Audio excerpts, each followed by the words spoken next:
Hello everyone, good afternoon and welcome to Roma Theory. This is your press conference reaction, De Rossi's press conference reaction before tomorrow's game against Cagliari.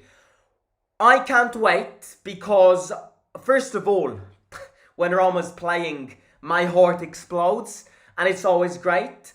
But second of all, look at the results that this game week has to offer. I am currently filming this and Napoli is losing against Verona. Fiorentina lost against Lecce. Bologna did win. Atalanta, Lazio, in a few hours, both teams can lose points. One of the two teams. This is just one of those games where winning this game would not only confirm the gap from our competitors, who, by the way, let's not forget that they do have a game in hand, but it could make our eyes see our team lay in top four for at least an evening, which is always great. And yeah, I cannot wait for it. Tomorrow, what a game, what an atmosphere. It's I think the perfect way to describe this game. It's a game wreathed with class. You look at the two managers, De Rossi and Ranieri, an incredible mutual respect between the two. De Rossi spoke about Ranieri today. We're going to delve into it in a second. But like the way he described Ranieri, it's music to our ears. Both these two human beings are people that you look up to, not just because they're football managers, but because of on a more human level, how they've developed as humans, what they offer as humans, and it's incredible to see them both against each other, obviously, professionally. It's just great to see them back together because it's just two people who belong with each other, if you see what I mean. But yeah, let's delve into this. Some very interesting questions. Obviously, injuries, Ranieri, a big speech on Ranieri. And then the fact that we had a full week, because the last time we played was Monday, then we had nothing until tomorrow. So we had a full week to train, a full week to recuperate some players from injuries. So that's exactly where I want to start, with De Rossi emphasizing the importance of having 1 week off with no obstacles, no European games, one full week, and the importance of it. Obviously to train and implement new tactics, but also to reinforce the layers of creating a unity. So yeah, the first question is, full week of work, what responses did you get from the players? The busy week is a lot for a coach. Even if we are happy that the European Cups are about to start again and we want to stay in the Europa League as long as possible, having 4 weeks for a new manager who's coming in and replacing Mourinho is always big. We worked on a lot of different concepts. You can give different stimuli that can be assimilated. We pushed hard and the boys responded very good with head and legs. Very important weeks for a few things. The first very important thing about this week is we had 1 full week to improve our physical condition. With how De Rossi wants to start playing, the key is physical condition. The players need to start running from minute 1 to minute 90. And in order to do this, you gotta train. You have to train though that cardio, that respiration. You gotta do it because otherwise, we've seen it. We play 45 minutes of great football and then the players are gonna get knocked down, completely tired because they're not used to be playing under this intensity. It's going to take time, but that is the first step. You know, one of the keys to De Rossi's style of play is occupying spaces, never leaving gaps in that field. And therefore, a continuous movement of players. If Dybala is pushing down in defense, somebody needs to be in his position. That's the key. And that obviously links to possession, because the more gaps are filled, the more with the more players we attack, the more offensive and threatening possession. And that's what De Rossi wants. So in terms of that, we had 1 full week to, it's obviously not going to change stuff, but it adds reinforcements to the DNA of these players, which are not used to doing this. And then the second important thing is reinforcing the unity. Now, under Mourinho in his first year and under Mourinho in his second year before the Budapest final, I have never seen in a lot of years a manager which managed to grab players and unite them together with the fans and all of that. and in Jose's first year and Jose's second year, that was perfect. But it is not a surprise that in Jose's third year, things started to collapse for various different reasons. Number one, cycle ended in Budapest, players felt exhausted. Number two, the fact that Mourinho, whenever we lost a game, turned against these players and condemned some of these players. The fact that he subbed Renato Sanchez off after 10 minutes in that Bologna game, these are all details which players after a while won't tolerate anymore. So in Mourinho's third year, the unity was there, but not even close to the extent that it was in his first year and second year.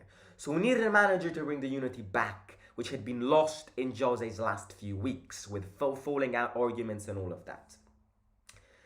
And what De Rossi did is Thursday evening, he brought everybody out for dinner in a restaurant it was his own town, not his own town. De Rossi's from Ostia. If you're from Rome, let me like a quick geography lesson with Simo. So Ostia is technically it's not Rome, but it's a port. It's very close to Rome. It's in the southern part of Rome, next to the sea. Ostia is literally where people from Rome go to the beach. And De Rossi is from Ostia, and just like every little zone in Rome, and there are incredible, spectacular restaurants. And De Rossi brought all of the team, everyone included, Baldanzi and Angelino, the new arrivals as well, out to this restaurant which he knows really well, and he paid for their own dinner. And that, in my opinion, is a very good gesture, very good detail, which reinforces the concept of a group and unity, which is important, because if a group is dismantled, we've seen it, the results won't come. You have to have a united unity. Is the key to kind of saturating the fact that some of these players aren't good enough. To make them good, it's not like they turn up a day and start showing their quality. For a bang average player to perform good, he needs to feel comfortable and he needs to feel confident. And in order to do that, you have to feel a good unity. So it's been a very good week. I'm expecting a great performance tomorrow. I'm expecting Roma to win, but I'm expecting a good performance. We've rested and we are ready to go. Second question is on the new arrivals. How are Angelino and Baldanzi fitting in? They have quality in their plays, in their positioning without the ball, in their football, and in their first steps. I like that they've got quality. Then, obviously, the insertion into a completely new team after 3 days won't be perfect. It is what it is. It's normal. But the interaction with their teammates, I saw them awake. I saw them ready. I saw them interacting. I saw them willing to start knowing the other players, start welcoming. So, yeah, again, it's not easy. Again, especially for Baldanzi. I've said it, and I'm going to say it again because I would love to emphasize this to this community, but to Roma fans out there. Baldanzi needs time. I really do not want to see people turning against Baldanzi or people criticizing Baldanzi after 1 month or after 2 months because he doesn't score goals. It's a difficult step. It's a difficult step in terms of pressure. It's a difficult step in terms of quality, because now at Roma he's not going to be the center of the team like he was at Empoli. It's going to be an obstacle in terms of family bond. He said it himself in the interview. It's hard to leave my family for the first time, but this is my dream job and this is what I have to do. And it's not easy being that young to make yourself welcome into a group of players who are very experienced, who won a lot. You look at Dybala, you look at the Lukakus, you look at the players they've played with in their career. And then you look at Baldanzi, 1-2 years older than me, being new into this group. Again, you can tell that he's a bit shy. You can tell that he's very humble. But that's what you love. I think those are the people with the warmest heart nowadays. I think Baldanzi could get a few minutes. But again, it won't be perfect. He needs a gradual time scale. This is a completely new scenario, This is a completely new environment, a new habitat. It's like placing a butterfly after growing it in a cage from, you grow a butterfly in a cage and then you let it free. It's going to be disorientated and it's going to take time. um, especially because he's so young, and that is what, as fans, we need to give these players, especially if nowadays moving forward we want to start focusing on these young players. We gotta get used to this. These players need time. They will need chances. Very important. It's not like he gets a chance, bottles it, and he doesn't play anymore because the fans don't want him. No, time, chance. It's key, and that's very important. But again, De Rossi saw them pretty awake, not shy. Available to open themselves up. Interesting fact about Baldanzi, by the way, he played the two games with the team in training sessions and won both of them, emphasizing how De Rossi sees a central position into this team when it comes to Baldanzi. Moving forward, injuries. This is very interesting because it's kind of a turning point for Smalling and Renato Sanchez. What's the point on the situation on Renato Sanchez and Smalling? Both of them have Smalling partially, Renato Sanchez fully trained with the group for this past week. They're coming back. We're slowly welcoming them back because they're not going to be out for much longer. Sanchez is a little bit ahead of Smalling. For Chris, we modulated the loads. He didn't do some very heavy exercises this week. Renato did all the training with us. He has completed his recovery and he is with us. We must always be careful with him because he is very, very, very injury prone. But he will get a call-up tomorrow. Smalling will not get a call-up tomorrow, but we will see him maybe against Inter or maybe against Feyenoord. They're coming back. The mystery has been unveiled. Smalling, we don't know what he had. We don't know how he's been. We don't know where he's been. Now, all of a sudden, we know that he is back training with the group, not to the extent of the other players and Renato Sanchez. De Rossi said how some exercises he did perform, but with a weaker load. So yeah, he's still onto that stage where I'm trying my best, but he's gonna need a few more days. Renato Sanchez is ready. I think De Rossi got asked a question about the way Renato Sanchez felt under Mourinho and the way maybe it was more of a psychological effect rather than a physical effect. And I think it's nonsense because with a player like Renato Sanchez, yes, okay, you have to look at the injury record.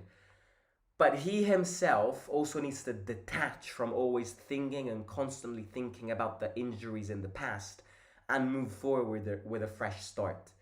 Think about this. When you go to a doctor doesn't ask you, how have you been these past few days? How were you? How are you feeling yesterday? The doctor asks you, how are you feeling now?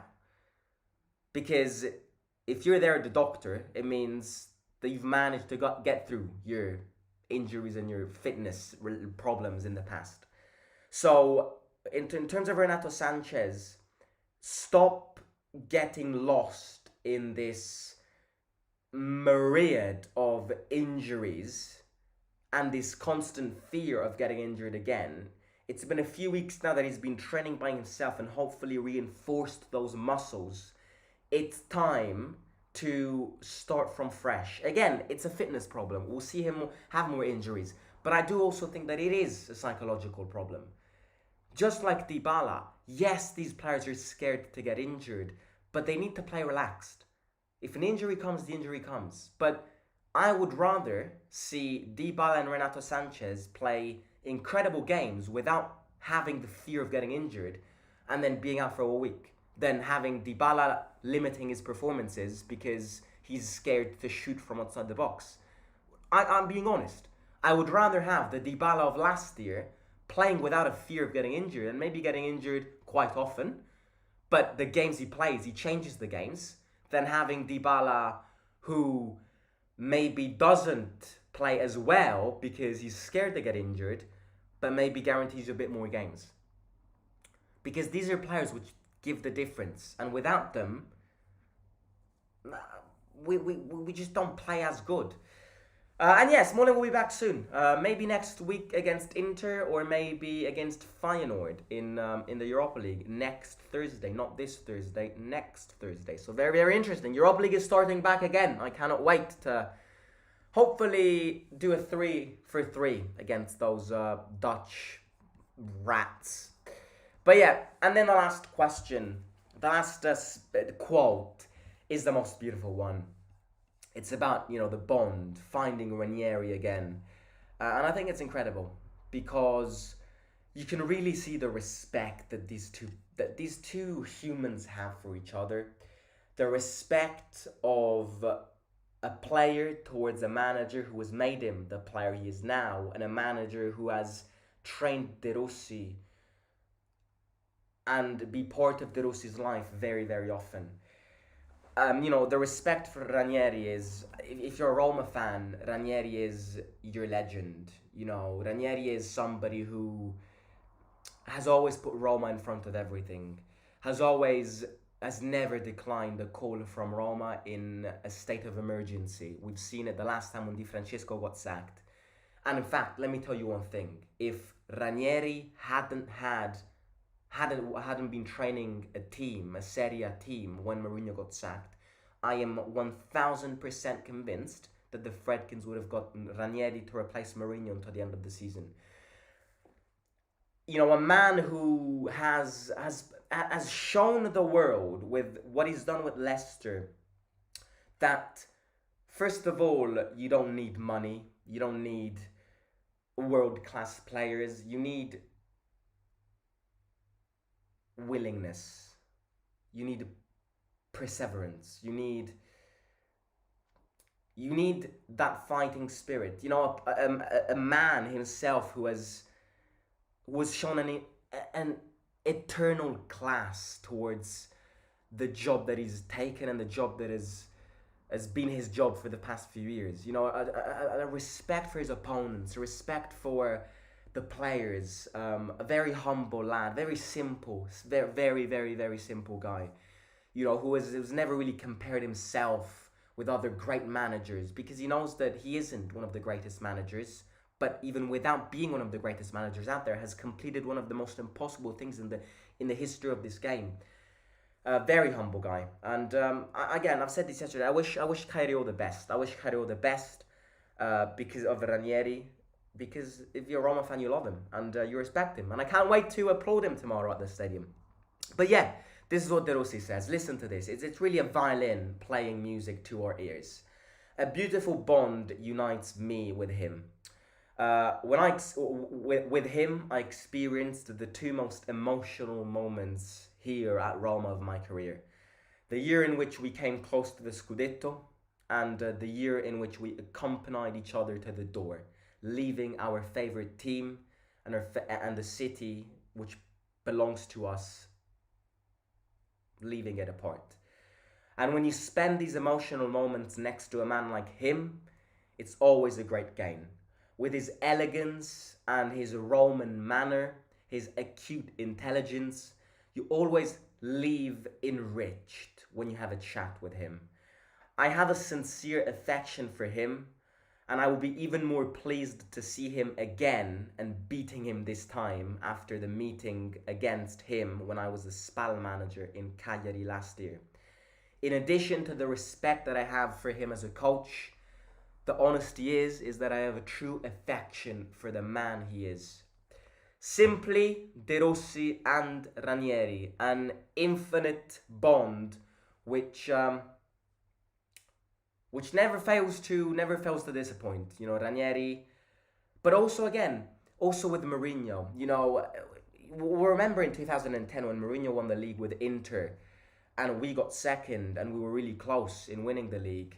Mourinho and Ranieri had a little bit of a disagreement. We all know Jose and the way he exacerbates the media and then triggers the other managers. In 2010, Ranieri and Mourinho didn't get along very well. But again, you look at them facing each other a few months ago when we beat Cagliari 4-1. The respect. He's a manager which, no matter what the past has written, you just get over with it, because he just makes you a better person. That's what Ranieri does. He makes you a better person. And Claudio, can't wait to see you tomorrow. But yeah, ladies and gentlemen, that was the press conference. De Rossi also mentioned about Dybala's position and about the vast choice of midfielders: Bove, Paredes, Cristante, Pellegrini, Renato Sanchez, when everybody is fit. Let's get 3 for 3 under De Rossi, 9 points out of 9 under De Rossi, and let's prepare the best way possible for a very, very, very complicated game against Inter, the best team in Italy, Atama speaking, next weekend. Let's do this. Let's not be scared, but we have to be careful, because Cagliari ain't going to be a walk down the park. Yeah, I'm going to talk to you soon. Don't forget to hit the like, subscribe to the channel, turn the bell notification button on, so you'll be notified every time I post a video, go live, or most importantly, most entertaining, post a stadium vlog. Tomorrow, example, click the bell. Yeah, as always, hit the like, free of cost, takes 2 seconds, and it would be great if everybody can hit it. Don't forget to subscribe, and talk to you very, very soon. Simo out. Forza Roma sempre.